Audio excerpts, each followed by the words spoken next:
Hi everyone, I'm Allie Snow, and alongside me is HuskerOnline's Robin Washut. Well, Nebraska just lost to North Dakota 75-74. Now the Huskers were expected to win this one, after an impressive win over Purdue, and then they come out tonight and fall to North Dakota. Definitely not what anyone expected tonight. Robin, what happened?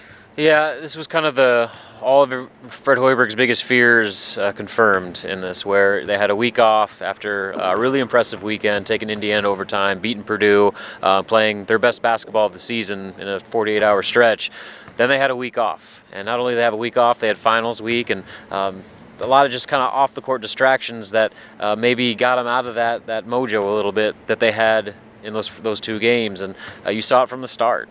They just did not look in sync. The effort and energy wasn't there. It seemed like they were just kind of sleepwalking through the motions until finally, when the game was really on the line, they woke up a little bit, were able to erase an 8-point deficit, led with like a minute 42 after that three-pointer by Kavas, ended up choking at the end and losing on a free throw at the very end, and Deshaun Burke missed a jumper at the very end.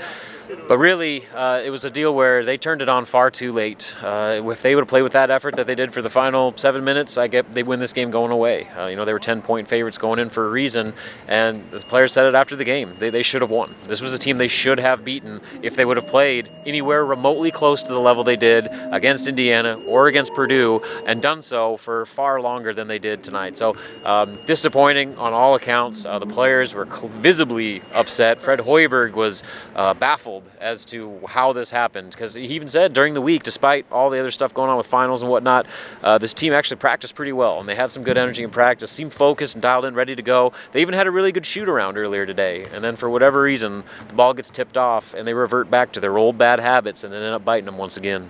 And Hoiberg said in his post-game press conference that, the effort wasn't really lacking on the offensive end, but on the defense, it was horrible. Yeah. What happened there? Yeah, it seemed like every time Nebraska was finally getting something going offensively, and it was a chore a lot of the game to get points. They had to really execute some offense and hit some tough shots to just put points on the board. And every time it seemed like they'd get something going, North Dakota would just go down the other end of the floor and get an uncontested layup, or drain a three-pointer, or get an and one converted. One thing after another where Nebraska just could not get over the hump, and it all had to do with their effort defensively. They just weren't closing out on shooters. They were letting guys dribble right past them. They were getting out-muscled for offensive rebounds. Look at the second chance points, 11-6 right there. That's the difference in the game. And on 11 second chance points on 10 offensive rebounds.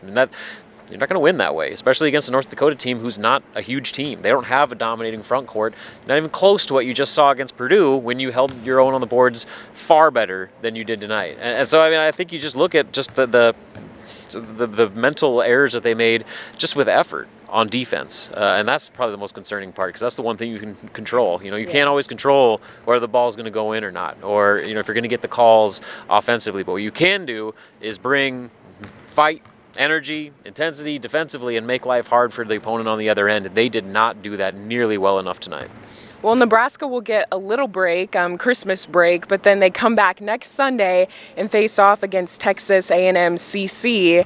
Now, what does this break mean for Nebraska? And, how can they get some momentum going into the new year? Because this is definitely what none of them expected. Well, once again, they're going to have to do some soul searching, and they've done that already quite a bit this year. But I thought Cam Mack after the game said it best, where he said, guys just need to look in the mirror and figure out who wants to play, who wants to be a part of this team and be among that core group that they're going to rely upon when things get a whole lot tougher come January, when you're playing 18 straight Big Ten games. Right now, they're just not that identity. You thought that they had turned the corner and maybe found themselves a little bit with those first two Big Ten games, but just have a step back the way they did tonight, that really questions just where this team is right now mentally, with one more non-conference game left on the schedule. So, you don't take anything for granted at this point, but with one more game against Texas A&M Corpus Christi, they have to come out and play well. They have to find a way to have things click for a full 40 minutes and get some sort of positivity and some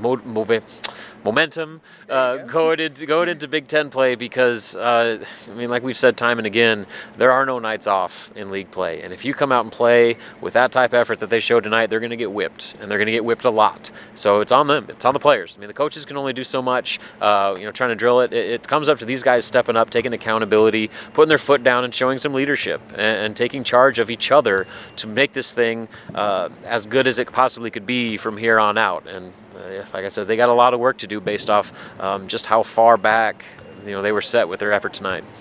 Well, Nebraska will be back in action next Sunday in Pinnacle Bank Arena when they face Texas A&M CC. But for Robin Washut, I'm Allie Snow reporting for HuskerOnline, and have a happy holidays.